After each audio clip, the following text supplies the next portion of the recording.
Welcome back to Psych250 for Chapter 14. We were talking about antisocial personality disorder, and of course, its impact on society is tremendous. Somebody argued that we have a lot of antisocial personality disorders who are um, heads of companies, Fortune 500.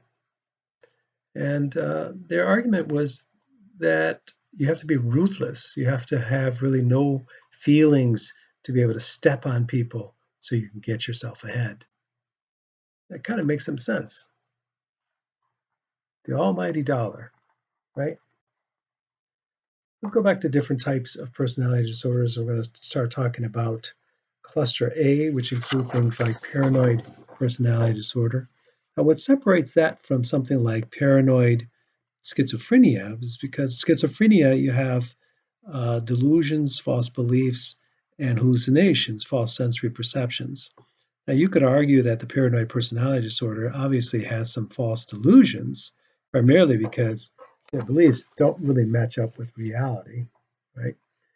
But this notion of always people plotting against them, people working against their desires, their needs, or some kind of pending danger that's going to happen is pretty prevalent and, of course, disrupts their lives as well as lives around them. When you see somebody who's schizoid, they stand out because they're a very peculiar um, type of personality. They're very odd. And of course, in Western society, we want people to be individualistic. We want people to be unique.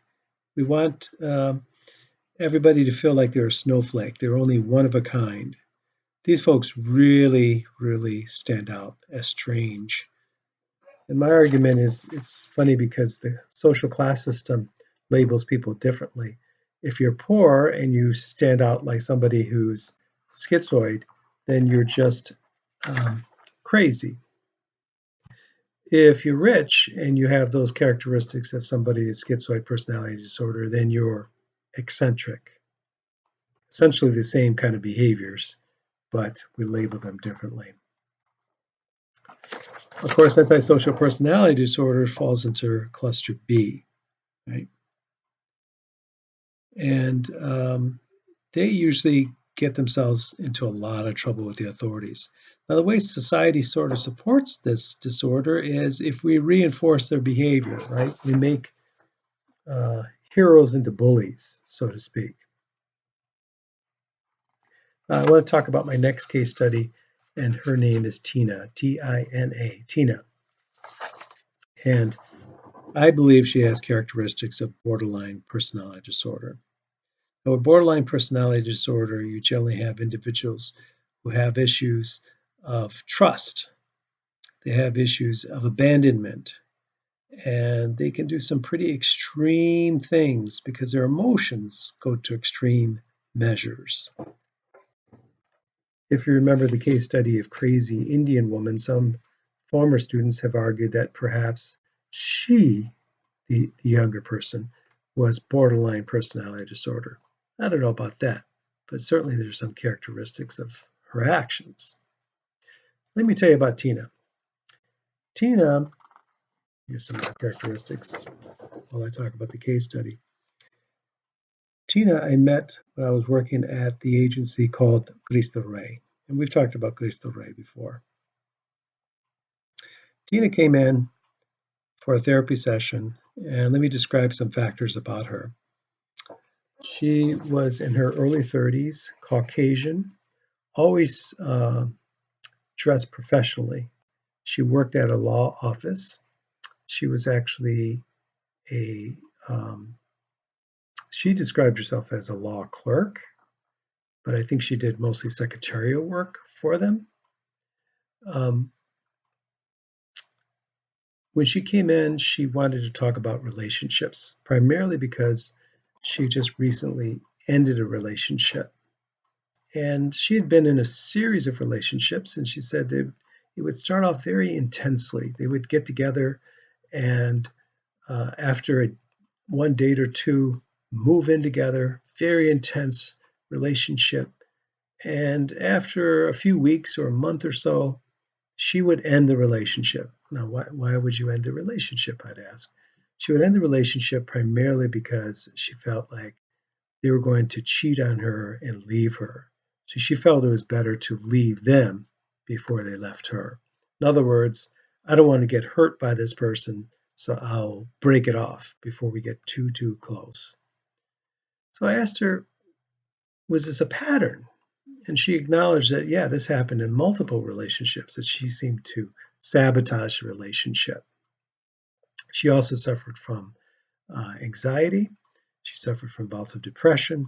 She suffered from issues of sleeplessness, which made it difficult for her to function at work if she's always tired and anxious and depressed.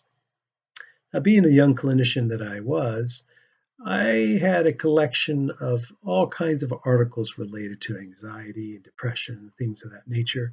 And I actually took a big folder of mine that dealt with some of these issues.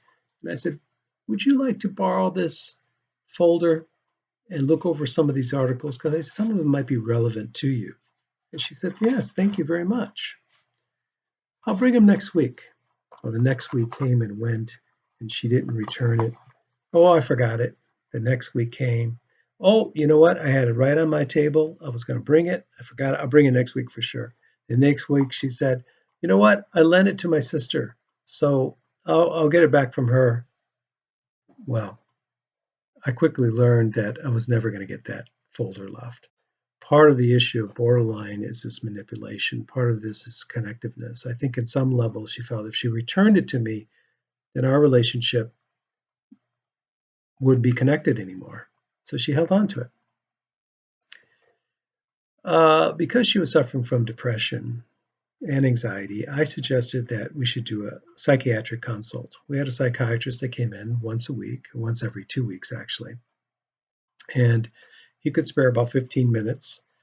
So I said, would it be okay if we met with a psychiatrist? I can share some information about your case, and he can just assess you to see if you might need some medication that might help you with your anxiety and depression, maybe even the sleeplessness.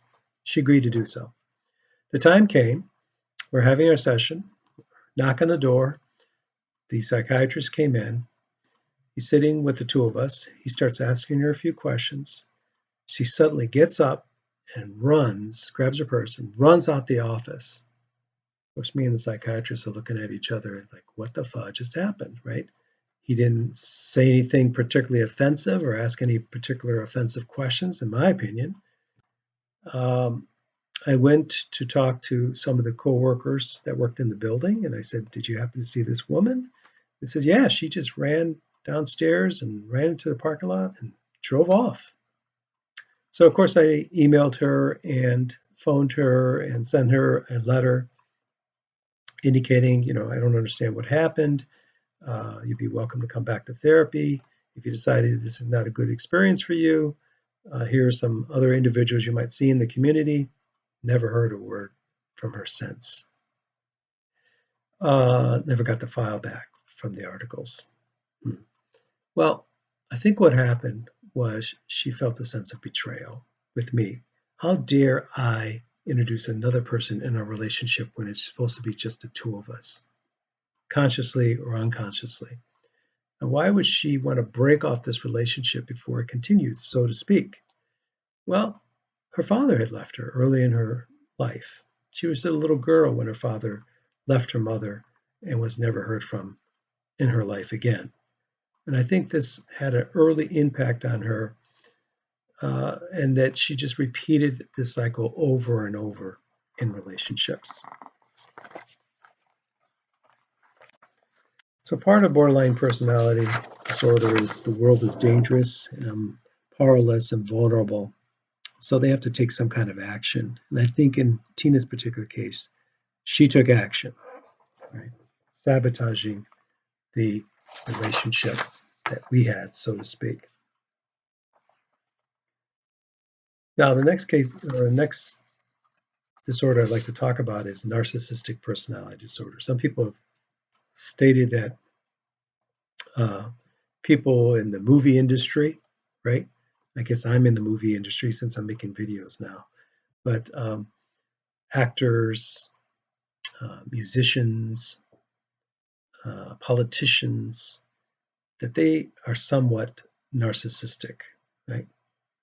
The DSM-5 actually debated whether we should take narcissistic personality disorder out of the book itself, primarily because they said, well, aren't we all sort of narcissistic? Aren't we always watching these videos or watching into people's lives, all these film clips and so forth? The argument is, yeah, we are sort of, but this is a little bit different. Narcissistic personality disorder are people who are pretty grandiose. They lack empathy with other people. As a matter of fact, if you're a narcissistic personality disorder and your friend comes up to you and says, "You look nice today,"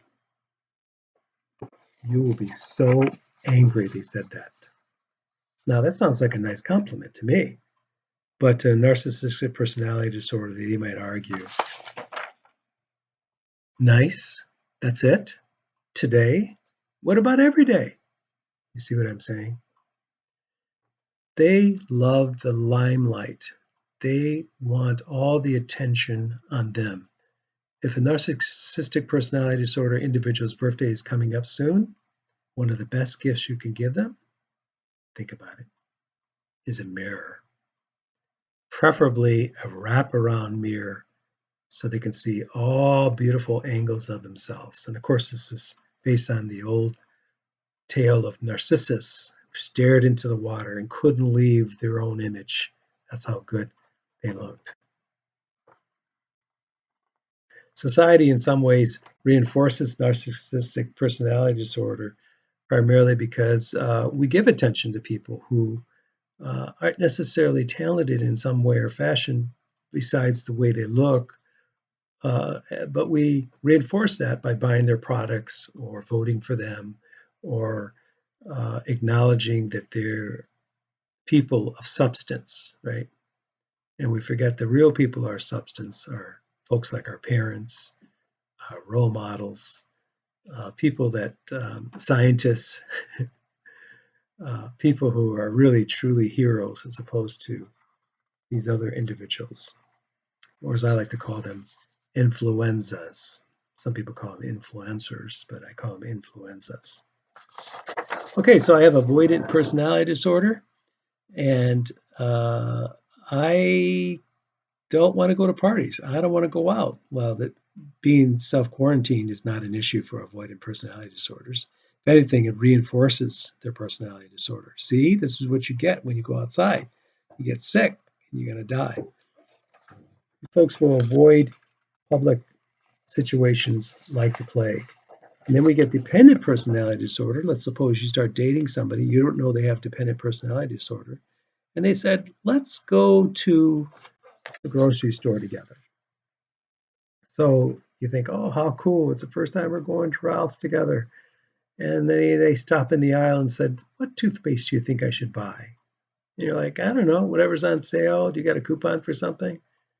And then they stop and say, what toilet paper? You found toilet paper. What toilet paper is there should I get? And you find that soon in the relationship, they are clinging to you so much they can't make any kind of decision without you being there to help them. Talk about Klingons, right? And so all your life source is sucked up by the dependent personality disorder. All right, let's go to our review. First question on our review is to describe the case study of Tina. You knew that one was coming up. I want you to be able to talk about the case study in detail, what her diagnosis was, and again, how she fits that diagnosis.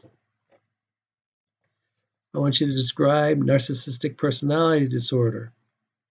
And what role does society play in this disorder? And the last question is, I want you to describe antisocial personality disorder and what role society plays in this disorder.